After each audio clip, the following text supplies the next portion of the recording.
보면 되겠습니다. 그 다음 133번째 개송하고 134번째 개송을 같이 읽겠습니다. 거친 말을 하지 말라. 가는 말이 고와야 오는 말이 곱다. 분노의 말은 고통이 된다. 그 보복이 내 몸에 돌아온다. 그대가 파손된 종처럼 묵묵해서 말이 없다면 그대는 이미 절대 평화에 도달한 것, 성내거나 꾸짖을 일이 사라졌기 때문이다. 이런 일이 있을까 이러시긴 한데, 부처님 당시에 어떤 스님이 이제 출가를 하고 나서부터 계속 자기 주변에 어떤 여인이 계속 그 스님을 쫓아다녀요. 그러다 보니까 사람들이 걸식을 하면서도 이 스님은 좀 타락했을 거다 이런 생각들을 합니다. 근데 이 스님한테는 정작 여인이 보이진 않는데 다른 사람들한테는 그 여인이 계속 보여요. 그래서 그 문제를 궁금증을 해결하기 위해서 왕까지 갔다가 그 왕이 이렇게 보는데 방사로 같이 들어가는 건 봤는데 방에 들어가서 샅샅이 방을 다 뒤져봐도 여인은 보이지 않고 방사를 나오면 다시 여인이 보입니다. 그러니까 왕이 이건 무슨 이유가 있겠구나 하고 그 스님 보고 이제 왕궁에 와서 걸식을 하라 이렇게 얘기를 하죠. 근데 이제 그 모습을 보고 주변의 스님들은 계속 그 비구에 대해서 뭐라 하면서 얼마나 잘못 살았으면은 그런 현상이 나오겠는가라고 자꾸 뭐라 하니까 이 스님이 이제 화가 나가지고 그 다른 스님들한테 거친 말을 하게 되고 그로 인해서 이제 부처님한테 불려가서 얘기를 하게 되죠. 근데 부처님께서 그 비구가 전생에 어떤 업을 저질렀는가, 사이가 좋은 두 스님이 있었는데 그 두 스님을 이 사이가 멀어지게 하기 위해서 한 스님한테 다가가가지고 음계를 범한 것처럼 이 사건을 꾸미죠. 그랬다가 이제 사이가 완전히 틀어지고 나니까 내가 장난으로 했습니다라고 이제 얘기는 하긴 했지만 그 스님들의 사이는 다시 돌아오지 않았고 그러한 과보를 지은 인연으로 인해서 지옥고를 받다가 사람 몸을 받긴 받았는데 그 여부로 스님이 되자마자 다른 사람들은 다 보이지만 자기 눈에 보이지 않는 환영의 여인이 계속 쫓아다니게 되었다. 그래서 다른 스님들이 한 얘기는 분명하게 본 것을 얘기했으니까 겸허히 일단은 받아들여야 될 부분인데 그 받아들이지 않고 계속적으로 이렇게 그래도 오랫동안 참긴 참았는데 더 오랫동안 참지 못하다 보니까 이러한 일이 발생이 되게 되었다. 그래서 그냥 그런 인연으로서 이 부처님께서 다른 사람한테 추악한 말을 하지 말아라. 추악한 말을 하면은 그 말이 다시 자기에게 돌아온다. 우리 속담에도 똑같이 있죠. 가는 말이 고와야 오는 말이 곱다. 그래서 이 거친 말을 이렇게 해가지고 자기 속이 풀리면은 좋은 일인 것 같은데 거친 말을 하게 되면은 그 거친 말은 반드시 나에게 돌아오게 된다. 부부끼리도 장난삼아 이렇게 앉아 있다가 남편이 그 부인한테 당신이 요즘에 살이 좀 찐 것 같아요. 뱃살이 자꾸 느네요. 이렇게 한번 기분 나쁜 얘기를 한번 싹 하면은 이 부인들이 또 그 말을 싹 기억했다가 한마디 이제 툭 던지면서 에휴, 능력도 없는 게 이러면서 또 한마디 다 저지르고 그래서 서로 이렇게 티키타카 주고받으면서 한 세월 이렇게 살아가게 되고, 부모와 자식 간도 부모가 맨날 뭐 이런저런 얘기를 하면서 막 구박을 하고 있으면 이 결정적인 순간에 자식들이 배반을 하면서 부모님의 이제 뒤통수를 한번 싹 치고 그런 문답들을 계속 주고받게 되죠. 근데 이제 그 어떤 영상에서 스님들은 여러 번 얘기하긴 하지만서도 바깥의 사람들이 이제 그 심리학자 하는 분들이 그런 얘기를 하죠. 가족이나 친직, 친척, 친구 이래서 나와 가까이 있는 사람들은 나와 동일시하기 때문에 내 말을 듣지 않으면 기분이 상당히 나빠진다. 가까운 사이라고 하면은 저 상대방이 나와 동일시 되어야 되고, 그래서 나의 생각과 나의 행동에 발맞춰 줘야 되는데 그 발맞춰 주지 않으니까 화가 나게 되고, 화가 나니까 거친 말이 나가게 된다. 뭐 그런 얘기들을 이렇게 하게 되는데, 결국에 이제 불교에서 얘기했을 때는 이제 암환심이 발동하면 그 순간부터는 이제 분심이 일어나기가 쉽다 이런 얘기인데, 그런 것처럼 이 고통스러운 분노의 말을 막 쏟아내면은 그것이 결국에는 자기에게 고통이 찾아오게 된다. 질투를 누구에게 많이 느끼면 질투하는 대상한테 되지도 않는 이상한 얘기를 계속하면서 저 사람을 깎아내리기 위해서 앞에서도 얘기하고 뒤에서도 얘기를 하고 막 그러는데, 그 질투할 만한 요소가 살짝 사라지고 난 다음에 그 상대방한테서 당신이 예전에 나에게 이러이러한 얘기를 했다라는 얘기를 탁 듣게 되면은 순간적으로 굉장히 내가 그런 얘기를 했었던가, 기억상실증이 걸리면은 나는 그런 적이 없었는데 이렇게 얘기를 하고, 기억을 명확하게 하는 사람은 내가 그렇게까지도 얘기했었구나라고 부끄러움을 느끼게 되겠죠. 그런 것처럼 이 자기 스스로 부끄러워하는 마음이 드는 것은 아주 사소한 고통이고, 그로 인해서 갖가지 보복이 들어오기도 하고 아주 오랫동안 원수처럼 여기게 되기도 하는 그러한 결과들이 우리에게 도달하게 된다.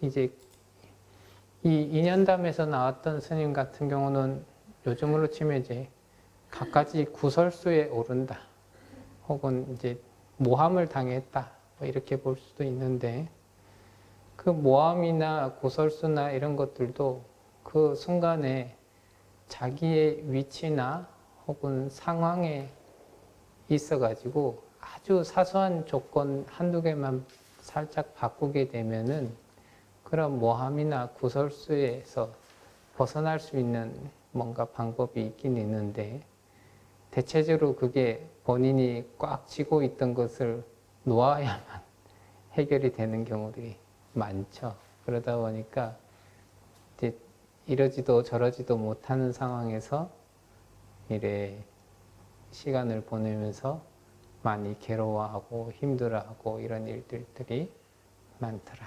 근데 이제 요즘에는 억울한 일을 당하면은 얘기를 해야 된다, 속에 있는 것을 얘기해야 된다, 이런 입장들이 아주 강하긴 하지만서도, 때로는 이 자기가 반드시 받아야 될 업의 과보다라고 한다면은 정말 거기에 크게 반발하지 않고 순종하지 않고 거역하는 것보다는 순종하는 것으로서 그 업을 빨리 소멸시킬 수 있는 그런 것들이 많이 있다 하는 거죠. 그래서 파손된 종처럼 때려도 소리가 나지 않고 아무리 두들겨 패도 그 소리가 울려서 자꾸 반대하는 거역하는 그런 소리가 나오지 않고, 그래서 결국에 자기가 이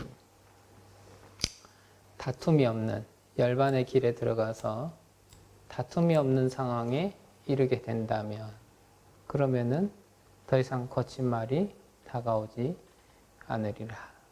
그래서 우리 금강경의 수보리 존자가 자기 이제 얘기할 때 아득 무쟁삼매인 중 최이 제일이라. 무쟁삼매를 증득한 사람들 가운데 제가 제일이라고 했는데, 무쟁이라고 하는 것은 이욕 아라한, 욕심을 떠난 아라한이기 때문에 무쟁의 상태에 들어가 있다. 일체의 욕심으로부터 벗어났기 때문에 그렇다. 그래서 겉으로 드러날 때는 어떤 행동을 하느냐? 아란야행. 아란야라고 하는 것은 아주 적정하고 고요한 처소에서 수행하는 것을 얘기를 하죠. 그래서 그러한 부분들로서 얘기를 하더라. 그래서 어떠한 우리도 손바닥의 마주쳐야 소리가 난다 하듯이 누군가가 일방적으로 막 할 때 그 상대가 되는 사람이 거기에 무견하게 잘 받아치거나 혹은 아무 일 없는 듯이 계속 지내게 되면은 어제 들었던 얘기인데, 저 사람이 질투를 해서 나에게 자꾸 갖가지 얘기를 하는데 그 앞에서 해맑게 웃으면서 인사를 주고받으면 더 열받는다, 이런 얘기를 하더라고요.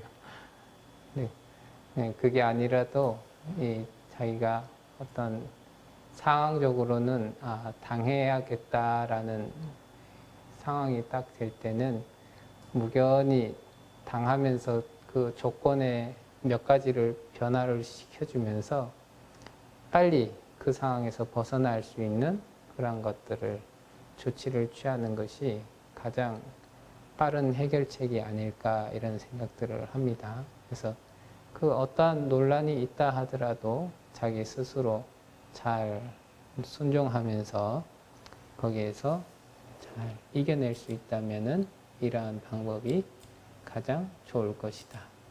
자기가 지금 조금 힘든 일이 있다고 해가지고 거친 말을 하게 되면은 그 거친 말로 인해서 상황은 더 급속도로 안 좋아지는 그런 경우들이 많이 있게 되죠. 그래서 그런 부분들을 잘 지켜야겠다 하는 얘기가 되겠습니다. 다음 135번째 개송. 소치는 사람이 채찍을 들고 소를 몰아 목장으로 데리고 가듯 늙음과 죽음은 쉬지 않고 우리의 목숨을 몰고 간다. 이제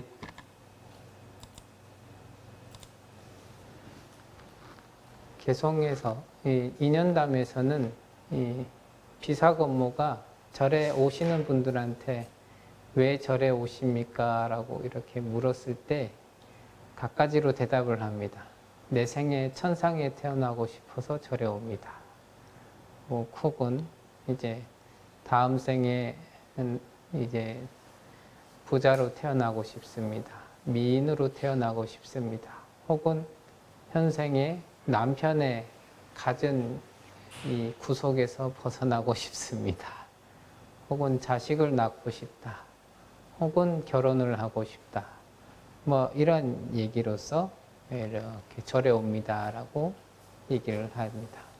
그래서 비사건모가 부처님께 가서 절에 오시는 분들한테, 법회에 참석하시는 분들한테 왜 절에 오시냐 물었더니 이렇게 대답하더라고 이제 얘기를 하니까 부처님께서 그 얘기를 듣고 이 절에 와서 부처님의 해탈 열반법을 들어도 해탈이나 열반을 하고자 하는 마음을 품는 사람은 극히 드물다, 이런 얘기를 하시면서 이런 개성을 얘기하시죠.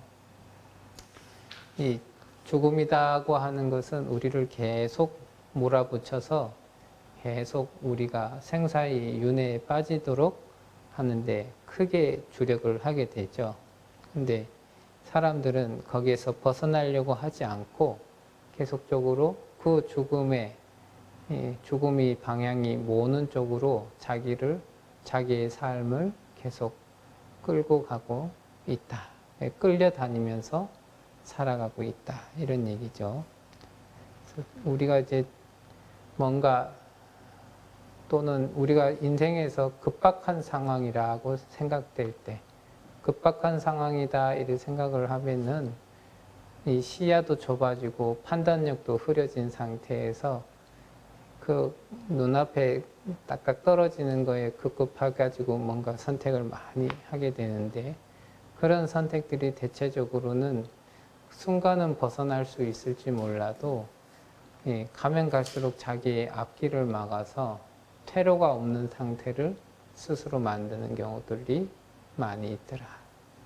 그래서 자기가 어떠한 상황이 온다 하더라도 유연하게 하려면 마음의 수련을 좀 열심히 잘 쌓으셔서 그러한 상황에서도 시야가 좁아지지 않고 마음이 급박하지 않은 그러한 상태를 만들기 위해서 평상시에도 마음의 안정된 상황을 계속적으로 만들 필요가 있겠다. 그렇지 않으면 이 어떠한 상황이 계속 몰려가듯이 하게 되더라. 어른 스님들 이렇게 모시다 보면은 나이가 1살 먹으니까 이게 안 돼. 1살 먹으니까 여기가 안 좋아 하면서 피하는 게 자꾸 생기세요. 그러니까 피하는 게 생기다 보니까 갈수록 뭔가 이제 행동 반경이나 이런 것들이 이제 갈수록 이렇게 줄어들고 그로 인해서 자꾸만 여기 행동 반경이 그냥 바뀌기만 하면 또 괜찮은데 거기에 더해서 이 행동 반경이 바뀌는 만큼 마음은 계속 쫓기는 듯한 느낌으로 계속 가시더라고요. 쫓기는 게 심해지면 심해질수록 어떠한 상황에서 예전에 잘 하시던 아주 괜찮은 판단력이 많이 흐려지시고 좀 다른 방향 쪽으로 가시는 경우들이 종종 있더라. 그만큼 그게 이제 다른 분들도 훨씬 더 마찬가지가 아니겠는가.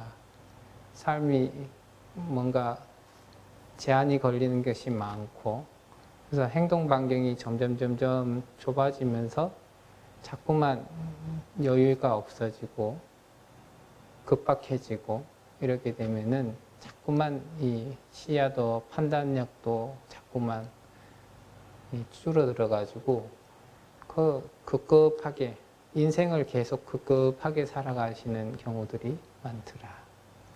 그런 부분에서 자기 스스로 잘 이겨내기 위해서 많은 우리가 연습을 해야 이러한 상황에 벗어날 수가 있겠다 싶습니다. 조금 쉬었다가 다시 수업하겠습니다.